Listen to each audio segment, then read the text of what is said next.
Alice woke up in an empty classroom. She looked around. There was only her, alone. She's confused, doesn't remember what happened before. She's very confused and has an urge to get out of this school, or whatever this place is. She looked out from the windows. Animals came from various species and sizes were rushing along the corridor. Hurry up! We are 3 years away from break. Slippage knows work. Hey, excuse me. Can you tell me where I am? Alice tried to ask for help, but everyone was busy and bustling around their lessons. Ouch! Watch your way. I'm going to be late.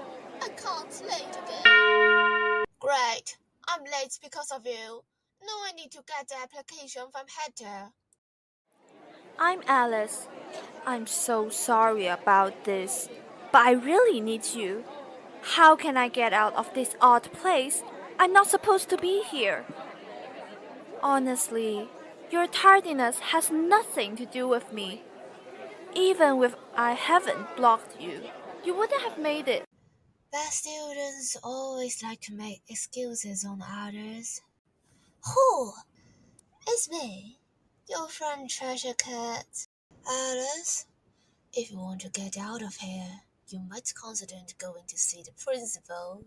Rabbit, do you know where the principal's office is? I don't know. I don't even want to know. I must find Mr. Hatter now. Alice, if you want to meet the principal, you need to get an application from Mr. Hatter. You can follow him to make sure you won't get lost at school. Whatever. By the moment they stepped into Mr. Hatter's laboratory, they saw a man in a lab coat, fancily dressed. Excuse me, Mr. Hatter. Sorry for disrupting you, but Mr. Hatter smashed the beaker onto the floor. Of course! You're disturbing my scrummy tea time! What brings you here? Being late again? I've already guessed it! When did you bring the solar? But I swear this time it was my fault. It's all because of her. Rabbit pointed at Alice. Enough of your ludicrous tomfoolery! Sorry to interrupt, but I'm asking for an application to meet the principal. Anyways, I came up with a riddle recently. Since this is the 364th time you've been late for school, I've prepared a fitting riddle for you. And for this girl as well. The riddle goes like this. I recently bought a new clock and runs 24 hours a week again. I got up at 12 o'clock last night to attend the midnight tea party. My question is, why was I late? Huh? What kind of weird riddle is that? I don't know. So do I! Is this a joke? You're wasting our time and your time. For what purpose? Alice has no clue what he's blabbing about. She has a strange feeling about Hatter. He has lost his marbles. He's mad. No, Alice, we are all mad. As things are getting more confusing, and Hatter is getting madder and madder, the Cheshire Cat appeared. Well, silly. His clock doesn't strike until 12 o'clock because the clock doesn't have any marking. The Cheshire Cat then vanished into thin air. Ah, I know it. Alice then repeated what the Cheshire Cat had said, and eventually answered Hatter's riddle correctly. Hatter can only reluctantly handed the papers to them.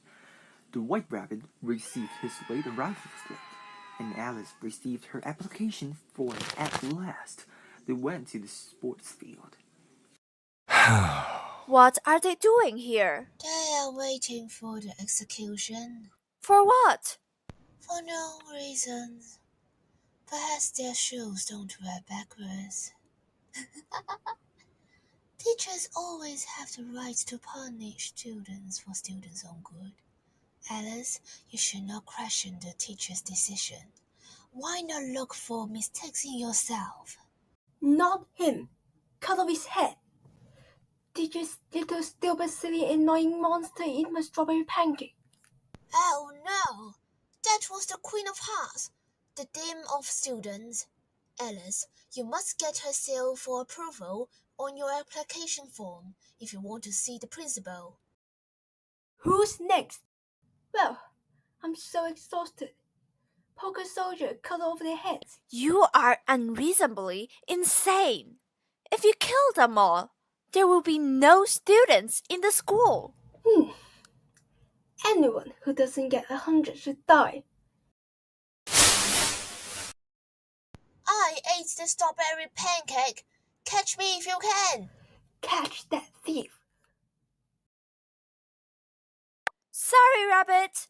You will be my friend forever.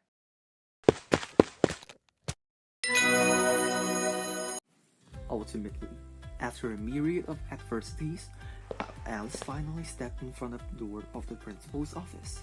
She held the letter with the stamp of the Queen of Hearts tightly. Her heart bumped strong that she held her breath. She threw the letter into the mailbox on the door with determination. The door unlocked immediately. White Rabbit, which disappeared moments ago, had appeared on the principal's desk.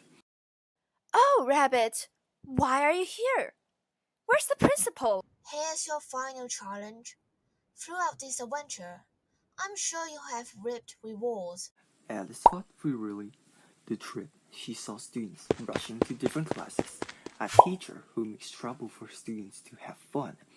Anything less than the perfect score is bad. Is any of this supposed to be right? Students study without soul. Teachers punish without reason. Nothing is more important than grades. Alice didn't know, but it could never show the courage from Rabbit. If she had to choose again, she hoped she would be a rabbit running freely, not Alice, who was locked in a cage, filled with homework and moves from parents and school. Alice remembered all the things she had been through. Before coming into this world, she was so depressed because of the control of her mother, pressure from her teachers, and blames herself. She becomes autistic day by day. The worst is to give up her one and her only hobby, drawing. Why should this world be so cruel to such a young girl? Exam-oriented culture was deep-rooted in people's hearts. Cramming seems to be the only way to study. Spoon-feeding cultures have deprived the freedom of students like Alice. If this problem can't be solved immediately, there will be more students following in her footsteps. Thank you, Rabbit. I realized that what I should do. I'm not going to let anything bother me anymore. It's time to rewrite my own destiny. Rabbit was so delighted to see Alice coming to realize the truth. He's just the original naive Alice inside her heart deeply. It is time to say goodbye. It's my honor to be at your side. Farewell, Alice. We shall meet again somewhere in the future. As his voice soon passes off, Rabbit has already disappeared. After all, there is only a key which shaped like a paintbrush on the desk. An enormous door appeared in front of Alice. Alice bravely stepped forward and unlocked it with the key. An intense white light shines over her. Alice awakes. She opened her eyes, zoom out to reveal a hospital room. All of this was like a dream. Created using Powtoon.